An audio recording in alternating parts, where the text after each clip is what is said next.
Hey everybody, it's Johnny Two Face here, back with another reaction video. And this time I'm reacting to Rise of China, the economic revolution that made China a superpower by epic history. Now, as far as I'm aware, this should be the last episode, but if there's any more episodes of this series, I'll react to it as soon as possible, because I want to react to other historic videos that I'll be meaning to catch up on. So the usual disclaimer when I react to any historical content: if I don't show so much to what is considered a proper reaction, it is probably obvious I don't know much about the subject at hand. If I do know anything, I'll most likely pause the video to give my input or ask any curious questions, which hopefully will be answered in the comments. With that being said, the link to the original video will be in the description down below. Please go and check out Epic History and hopefully subscribe to their channel and support on their other platforms and all that stuff. Well, you can figure it out. So, right. Hope you're ready. That's full screened. That captions on. And here we go.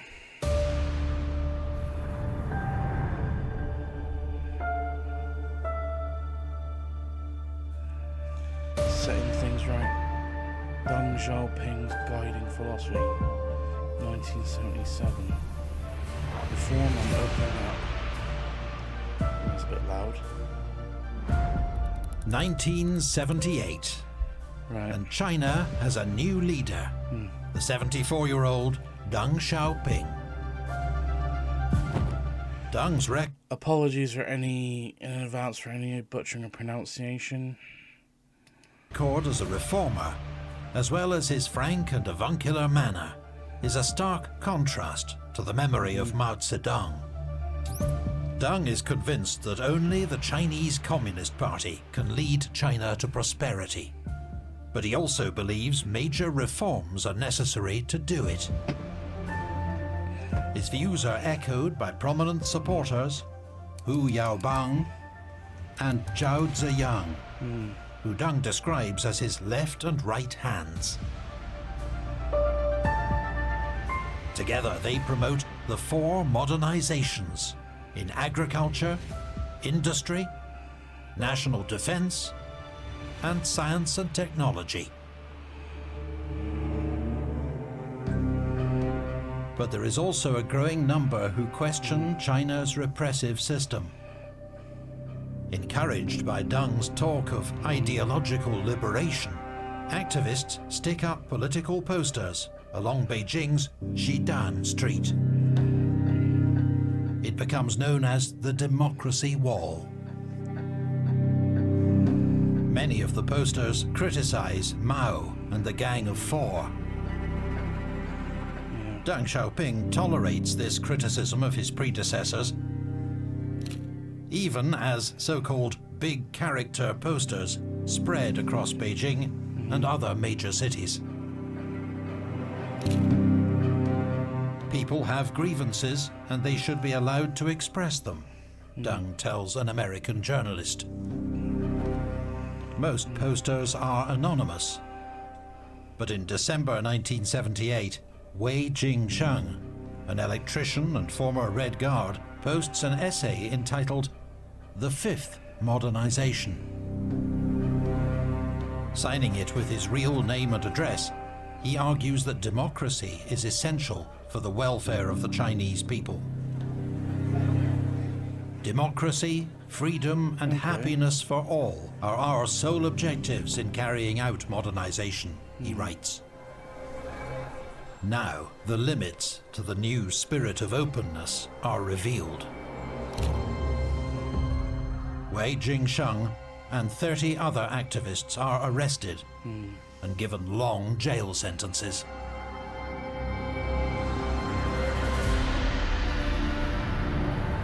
To uphold socialism, we must eliminate poverty. Poverty is not socialism. Deng Xiaoping.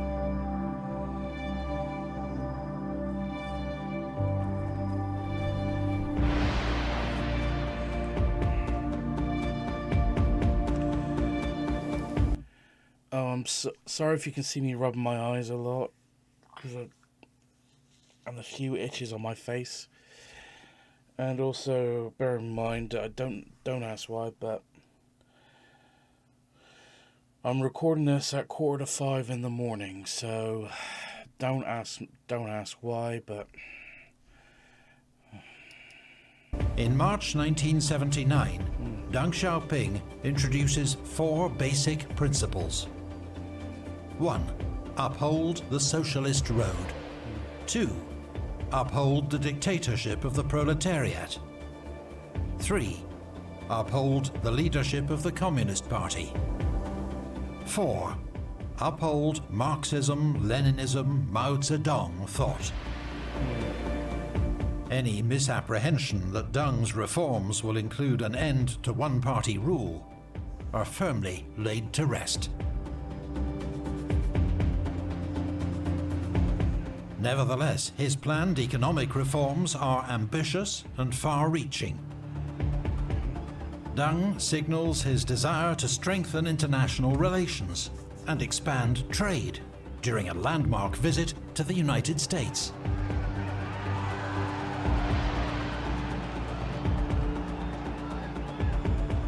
It's the first by a Chinese leader since 1943. Wow. In Texas, his evident enjoyment of American traditions helps win over the crowds and underscores his pragmatic approach to China's foreign relations.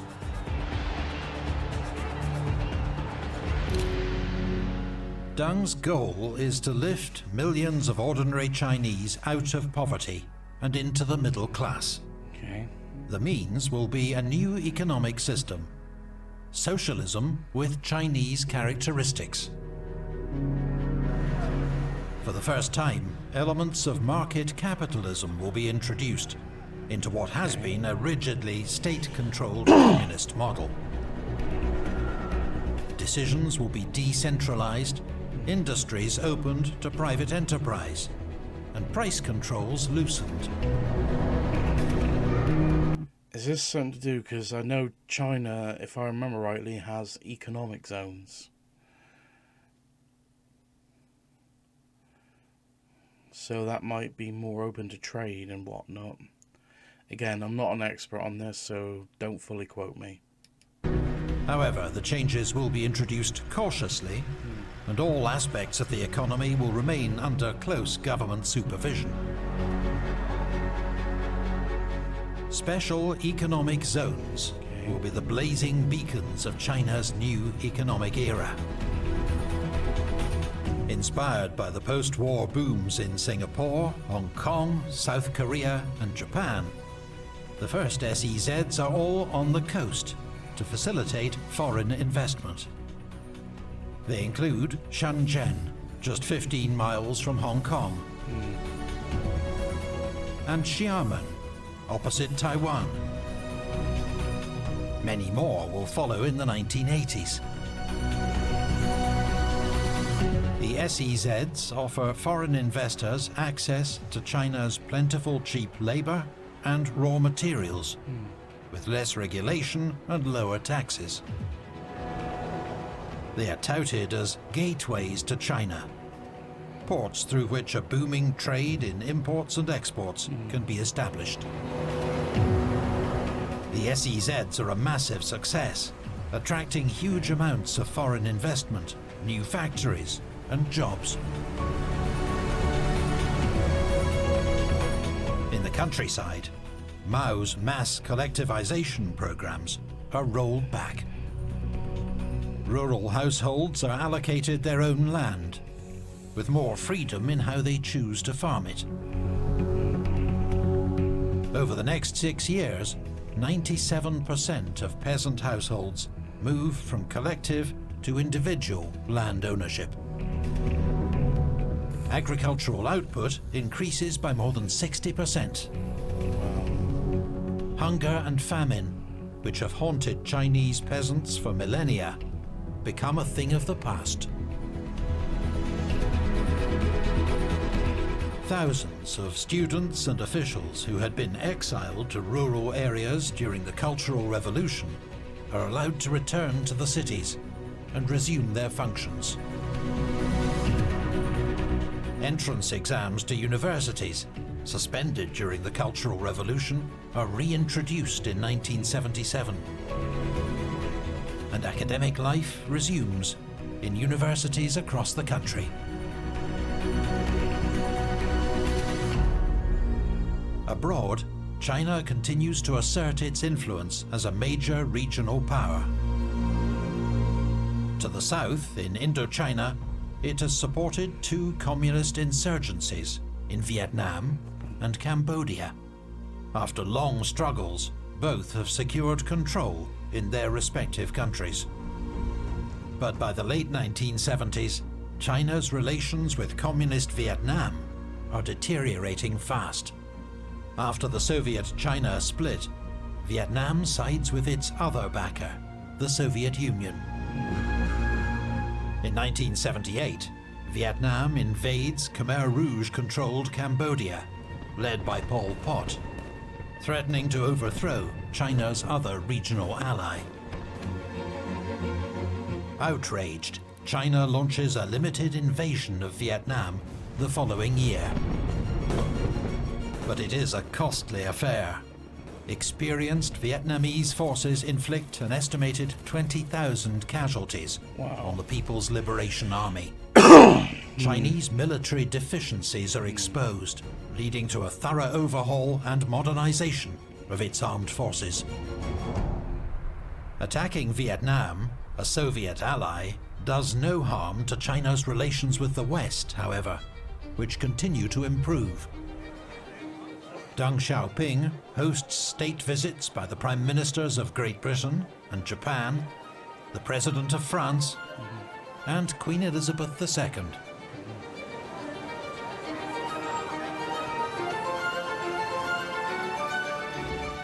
Deng is Time magazine's Man of the Year. Twice. Wow. Deng even softens official language toward the old enemy, nationalist-controlled Taiwan.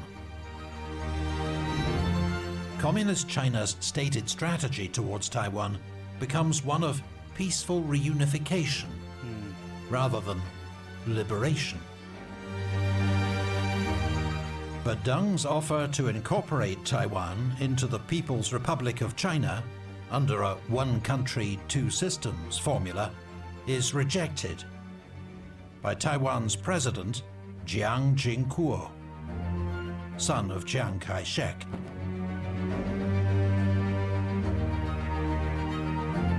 China's new confidence abroad is seen in its promotion of pinyin, the new phonetic system for spelling Mandarin Chinese using the Latin alphabet.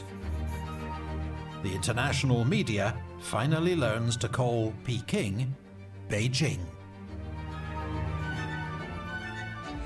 At home, however, the Communist Party's control over society remains as firm as ever.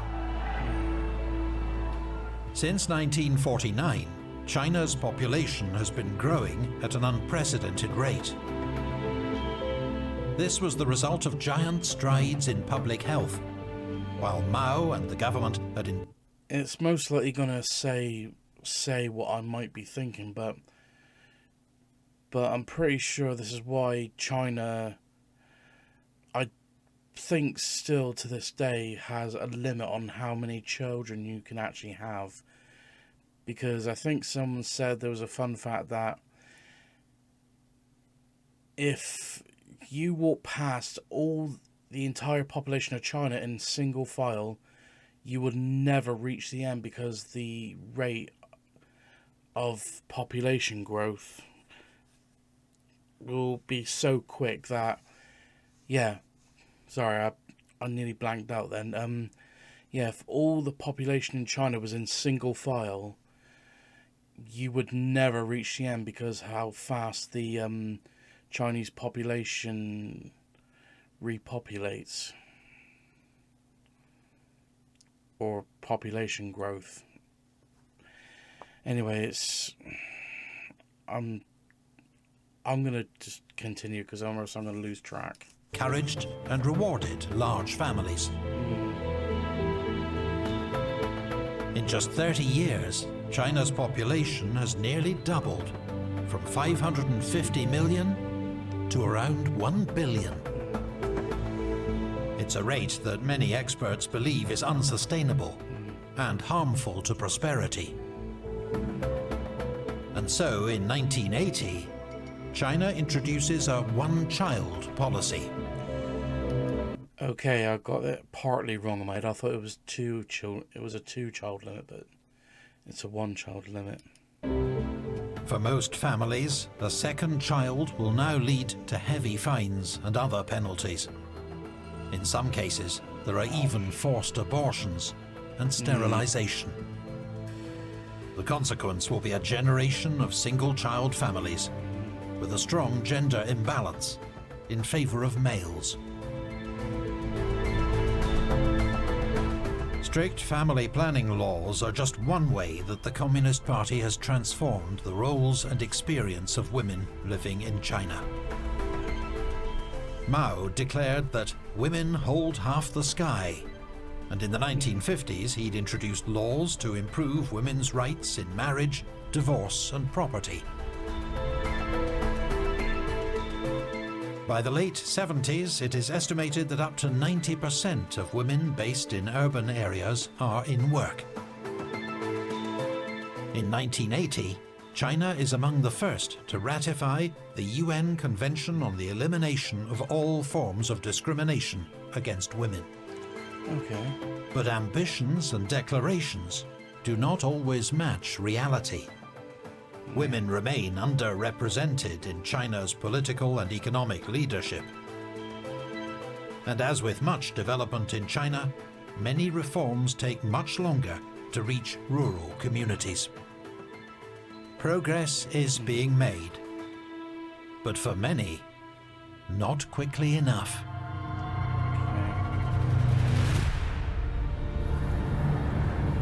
Students, we came too late. Whatever you have to say and criticize about us is deserved. Zhao Ziyong, 1989. Wow, a year after I was born. Tiananmen Square. For many, China's economic reforms fuel hopes for political change, especially... Yeah, it was just random for me to say, but yeah, I was born in 1988, so I'm 37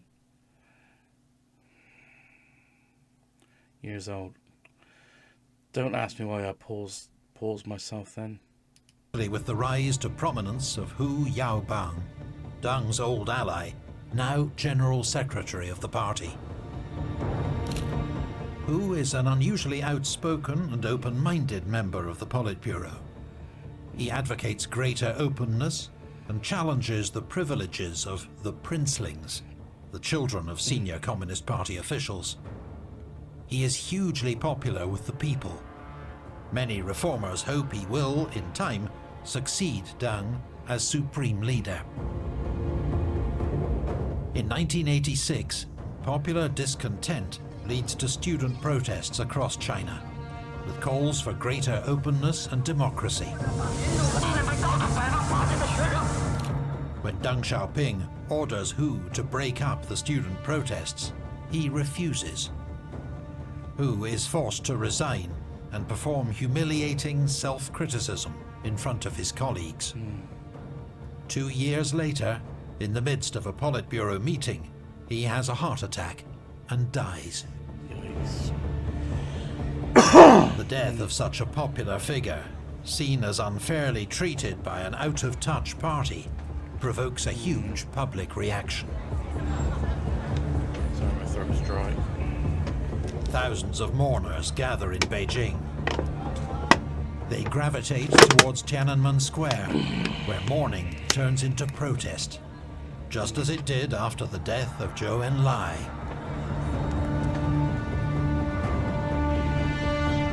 Exactly 70 years after the iconic protests of 1919, 100,000 students take part in demonstrations once more calling for Mr. Democracy. On the 13th of May, hundreds begin a hunger strike, hoping to pressure the government into negotiations. I want to say to the government, what we want is only the democracy, only the freedom of the speech, not overthrow the government. We support our government to go on the reform, economic reform and political reform. The new party general secretary is Zhao Ziyang, another of Deng's protégés. On the 19th of May, Zhao visits the protest camp, expressing concern and sympathy. At 69, he is one of the younger members of the Politburo and tells students, "We are already old and do not matter." State Premier Li Peng is a far more conservative figure. He wins Deng's backing for a tough response to the protests. There will be no negotiations, no concessions. Instead, martial law is declared. Yeah, I think there was something called the Tiananmen Square incident, but I wasn't sure of the year, so this might be what I was thinking of. And on the night of the 3rd of June, troops and tanks are sent in to clear Tiananmen Square by any means necessary.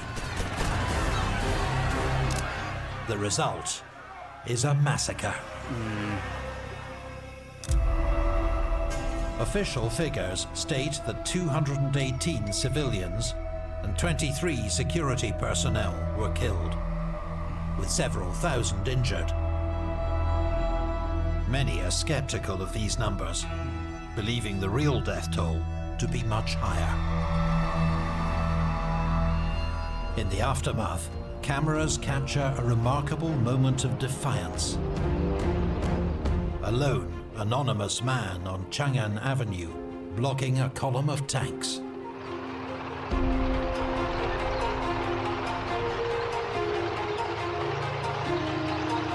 Oh, this was... The incident is seen around the world. I remember seeing that. Tank Man becomes a globally famous symbol of resistance to authoritarianism. Despite strict censorship, further reports and some footage of the bloody events emerge. The international media is quick to condemn the massacre. But the Chinese government never deviates from its official line. Speaking a few days after the event, Deng Xiaoping, now 84 years old, denounces the protests as a counter-revolutionary rebellion, fully warranting a military response. General Secretary Zhao Ziyang, who had gone to meet the protesters, is removed from office and spends 15 years under house arrest. Li Peng remains China's state premier for 9 more years. Later that year, Deng Xiaoping formally retires from frontline politics, and it appears he is handing power back to the party's reactionaries and conservatives. Deng's era of reforms has stalled. China seems to be going backwards.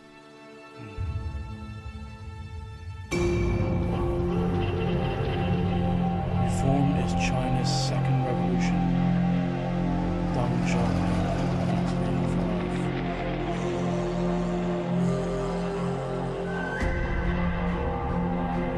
Prosperity without freedom. 1992 to 97. The Tiananmen Square massacre badly damages China's international reputation. And once again, the country finds itself isolated.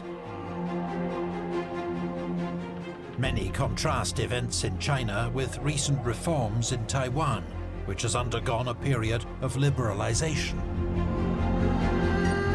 Martial law had been lifted for the first time in 1987, paving the way for the island's first full parliamentary elections in 1991.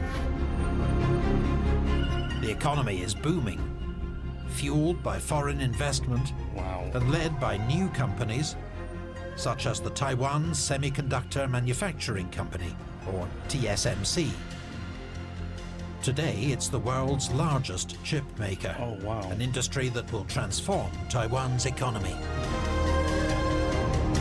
In contrast, China's perceived regression leads to a significant fall in foreign investment, as the United States and European Union impose sanctions. The World Bank suspends loans. Economic forecasts for China are downgraded. China's economic stagnation will stir Deng Xiaoping into action once more. In 1992, aged 87, he embarks on a southern tour, visiting successful special economic zones where he demands bolder leadership and greater energy in the drive for economic development. He dismisses the old dogma that a socialist state must be a planned economy, with no role for a capitalist market.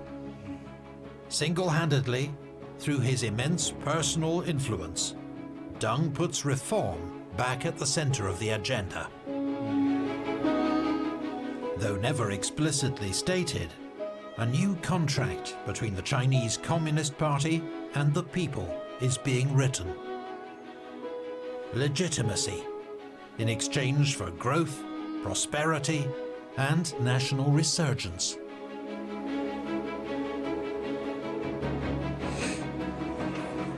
The party upholds its side of the deal. The 1992 Party Congress declares China a socialist market economy.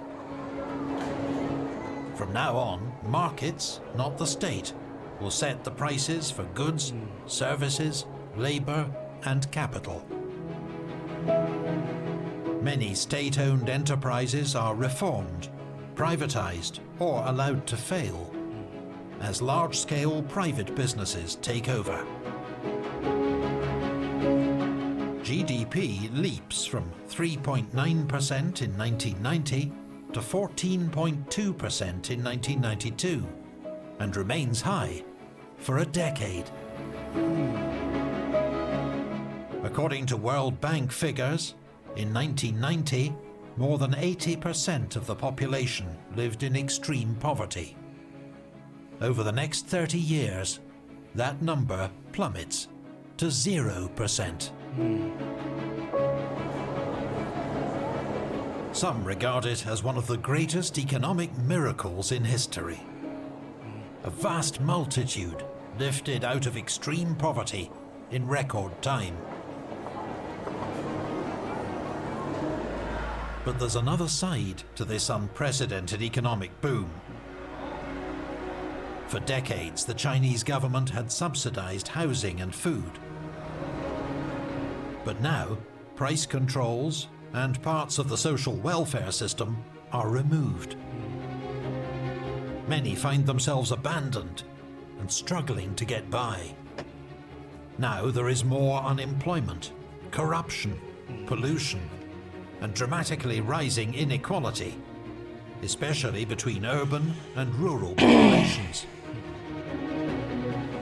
As a result, tens of millions of the rural poor move to booming cities, where strict residential permit requirements, known as the Hukou system, renders them second-class citizens, locked out of state benefits.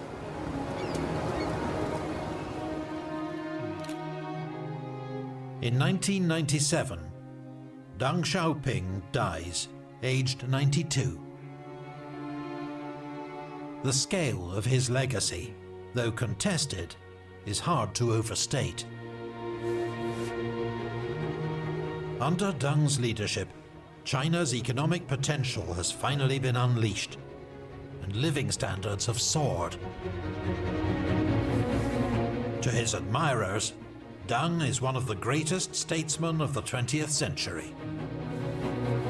To his detractors, he used economic reforms to entrench one-party communist rule.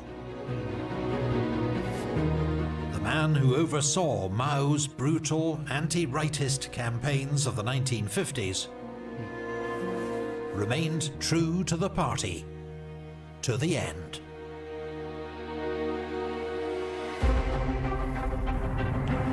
Our people are a great people.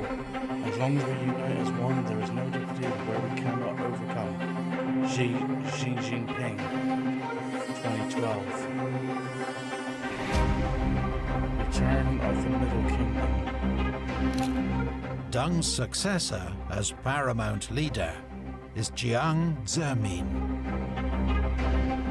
Jiang, politically conservative but an economic reformer, is known for his outgoing personality and is the first Chinese leader to speak both English and Russian.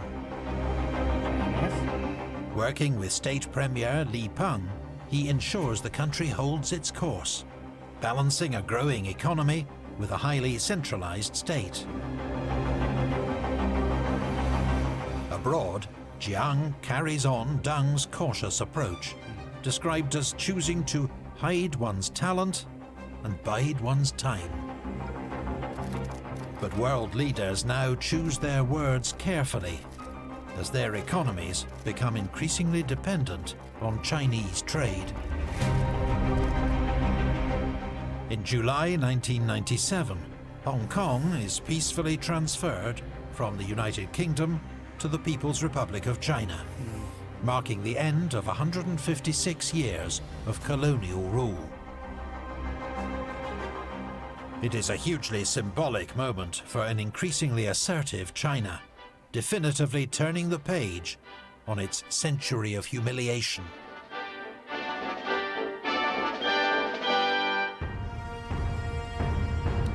Two years later, Portugal returns Macau to China. Both territories are promised limited autonomy under a one country, two systems approach.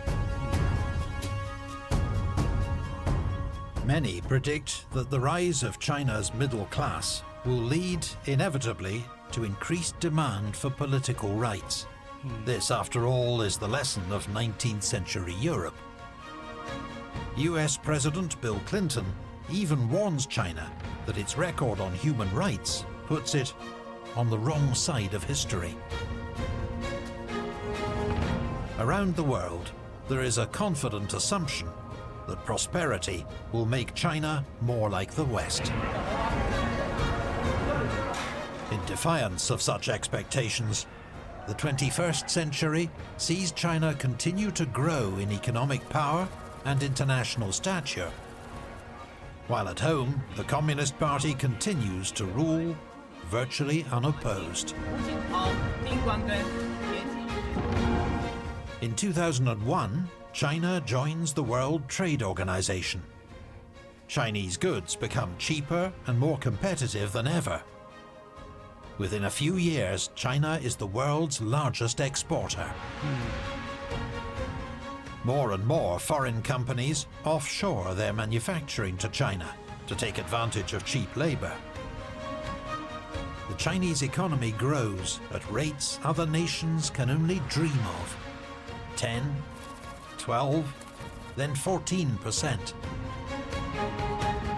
It is, the World Bank declares, the fastest sustained expansion by a major economy in history. The only thing keeping pace is the country's carbon emissions and air pollutants. In 2008, China hosts its first Olympic Games. It is the perfect stage to showcase a new China to the world. Prosperous, confident, and ambitious. The opening ceremony is an awe-inspiring spectacle that celebrates thousands of years of Chinese history. In 2009, China overtakes Japan to become the world's second largest economy, behind only the USA. Communist Party rule is not entirely uncontested. Far from Beijing, in Tibet and Xinjiang, there are protests over the perceived injustices of its rule. They are met with force and mass detention.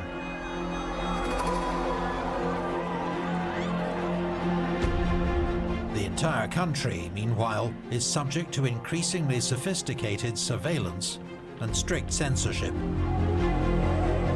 The Great Firewall helps to keep Chinese citizens safe from harmful foreign ideas, while the internet is continuously patrolled for any sign of dissent. The Communist Party guarantee of stability, security, and prosperity comes at a price. The freedoms that are taken for granted in many other parts of the world.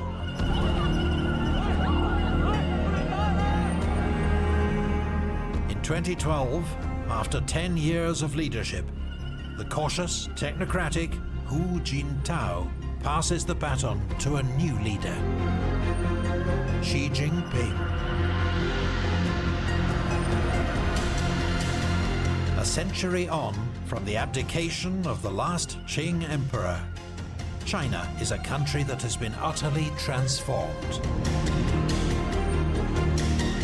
The road has been long, bloody, and turbulent. But there is no doubt that the Middle Kingdom has resumed its natural place at the heart of global affairs.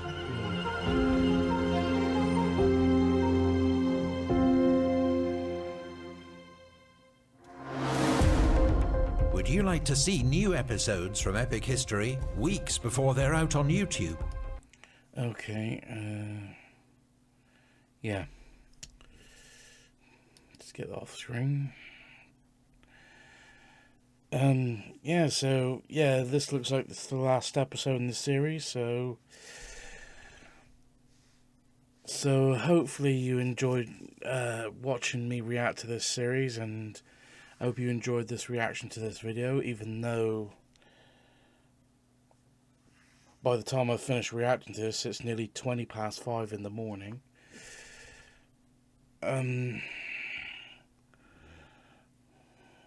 Well, nearly almost 20 past 5 on a Friday morning.